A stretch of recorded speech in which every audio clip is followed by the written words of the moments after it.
আইনশৃঙ্খলা পরিস্থিতি স্বাভাবিক রাখতে রাজধানী জুড়ে রাতভর চলে যৌথ বাহিনীর নজরদারি। বিভিন্ন পয়েন্টে ছিল তাদের চেকপোস্ট। এ সময় মোটরসাইকেল সহ বিভিন্ন যানবাহনের তল্লাশি নিতে দেখা যায় তাদের। এ সময় হেলমেট, গাড়ির কাগজপত্র, ড্রাইভিং লাইসেন্স প্রভৃতি না থাকার কারণে মামলা ও জরিমানা করা হয় বেশ কিছু বাইকারকে। কর্তব্যরত আইনশৃঙ্খলা রক্ষাকারী বাহিনীর সদস্যরা জানায়, সন্দেহের উদ্বেগ করা গাড়িগুলোকে থামিয়ে তল্লাশি করছে তারা। মূলত ডাকাতি সহ যে কোনো ধরনের নাশকতা ঠেকাতেই এই কার্যক্রম তাদের।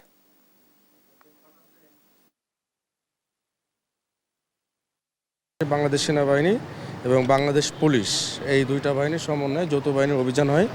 অভিযানে আমরা আসলে যে ট্রাফিকের যে আমাদের বাংলাদেশে যে সকল আপনার যানবাহনগুলো আছে, বিশেষ করে ফিটনেস উত্তীর্ণ, রেজিস্ট্রেশনবিহীন, ড্রাইভিং লাইসেন্স ব্যতীত ড্রাইভার, এই সব বিষয়ের উপরে আমরা নজর দিচ্ছি।